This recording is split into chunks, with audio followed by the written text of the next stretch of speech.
নিজেকে সামলাও পারি। বাবার সাথে এভাবে কথা বলো না। তুমি বা তোমরা না, বাবারও কিন্তু কষ্ট কম না। আর তাছাড়া উনি তো সবকিছুর জন্য নিজেকেই দায়ী করছেন। তাই এই মুহূর্তে তাড়াতাড়ি বাড়ির কথাটা বলা। তাড়াহুড়ো না তো ইরফান, মায়ের স্মৃতি জড়িয়ে আছে এখানে, এই বাড়িতে। এই বাড়িটা চিরকালের জন্য তো দূরের কথা, এক মুহূর্তের জন্য অন্য কারো হতে পারে না। আরে বলো না, কি করবো এখন? কি বলবো আমরা মামাকে? নতুন করে আর কি বলার আছে? যা সত্যি তাই বলবো।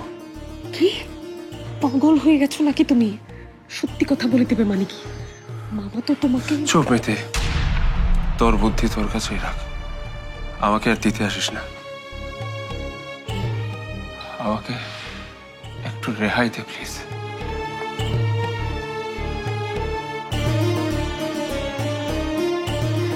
এই যে এখানে আছে বাড়ি বিক্রির সেই টাকা। আগামী গড়ার সময় এখনই। আমরা আছি আপনাদের পাশে। Smart laptop, shaping the future. অবশ্য অল্প কিছু কম আছে। আমি আমি ওদেরকে বলবো যে অল্প কিছুদিনের মধ্যেই বাকি টাকাটা আমি অ্যাডজাস্ট করে দেবো। আমি যদি ওদেরকে বুঝিয়ে বলি তাহলে অবশ্যই ওরা শুনবে।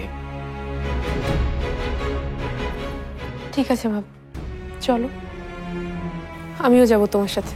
যাবি?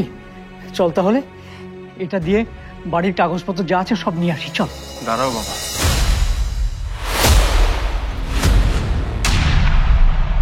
তুইও যাবি? চল তাহলে, আমরা সবাই মিলে না হয় যাই। চল। আমরা যে কয়জনই যাই তাতে কোনো লাভ হবে না। মানে? কারণ ওরা তো আর আমাদের মুখের দিকে তাকিয়ে কাগজপত্রগুলো ফেরত দেবে না। হ্যাঁ, সেই জন্যই তো এটা নিয়ে যাচ্ছি। এই ব্রিফকেসে কোনো টাকা নেই বাবা। হ্যাঁ? মানে? ব্রিফকেসের সব টাকা আমি নিয়ে নিয়েছি বাবা। মানে আমি চুরি করেছি।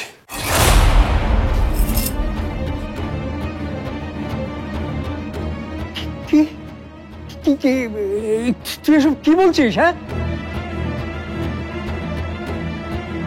খুলেই দেখো না, বাড়ি বিক্রির সব টাকা আমি খরচ করে ফেলেছি।